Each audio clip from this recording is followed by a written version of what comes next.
My name is Eric Anderson.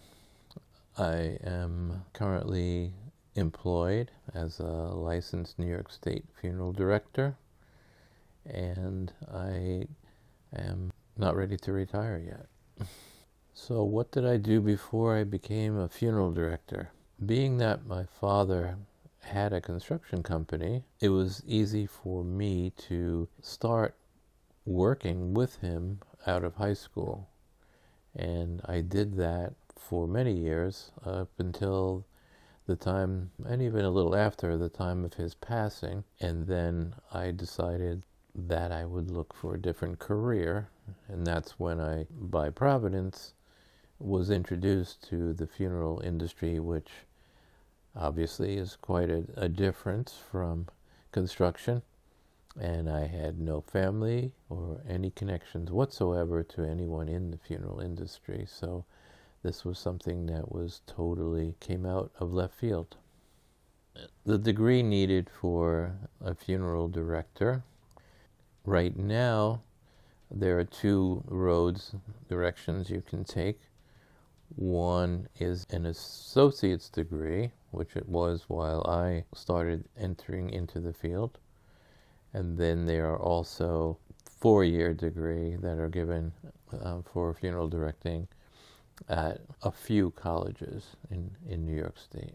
We did have interesting field trips because to gain the experience needed to become a funeral director, we would have to go to medical examiners' offices to witness autopsies. We would have to go to the city morgue where homeless and indigent people who passed on would be kept and then prepared for burial. So these were some of our field trips, not your typical field trips that you might expect in going to college. So an entry-level funeral professional, after they finish their studies and training, they're required by New York State law to do a 1-year residency at a local funeral home. So that is the beginning of their hands-on training in a funeral home. And then that would involve assisting the funeral directors who are licensed in preparing bodies for the funeral and for the wake service. It may involve going to various hospitals or nursing homes or places where death has occurred to learn how to bring a loved one back to the funeral home. They also would learn and sit with a funeral director who would be sitting with families to make arrangements with the families to learn how they make arrangements for the funeral. They would also assist on greeting people as they come into the funeral home and direct people to the various places where the funerals will take place. So they pretty much get a well-rounded experience of learning all the different aspects of the funeral industry. The start of my day would be opening up the computer when I arrive at work to see what activities and people passing away from the overnight would be in the system. And then that would require setting up phone calls, arrangements to make the details of the entire process become a reality. So starting that day would be gathering information of who needs to be called, and then making arrangements with those people to either come to the funeral home or to by phone conference or video conference to arrange for funerals. It would be coordinating with cemeteries or crematories, as the case may be. It would be meeting with families as they come in for the funerals and helping them get settled. It could be collecting the necessary fees for the funerals to take place. And then the process would start all over again the next day. Because of the nature of the business, is dealing with people who are going through the most difficult time of their life, and we have to guide them through that. And these things can range from the very emotional feelings that someone who's just lost, for instance, a young child, or someone who has lost a parent at a young age. And those are the most difficult things that we deal with in the funeral industry. It's dealing with the living and helping them get through the process of burying their loved one. So, does the job take an emotional toll on me? I would have to say no, not personally.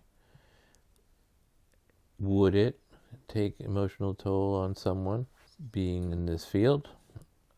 Obviously, the potential is there. The stress that could be associated with dealing with people who are going through the worst situations in their lives could spill over into my own emotions. But the fact of the matter is, the more that I have done this, and it's been a number of years, the more, I wouldn't want to say used to it I've gotten, but the more experience I've had with dealing with so many different situations, that it's not a shock or something that affects me emotionally. What is the favorite part of my job? I think it's the satisfaction of having taken care and ushered someone or some people through the whole process of dealing with the death of a loved one and getting them to a point where they're ready then to move on, and having them say to me, "I'm so glad that you helped us in this difficult time." And it gives a feeling of satisfaction that I was able to do something for someone else. So the funeral profession, to say the least, is unique. And it's not for everyone.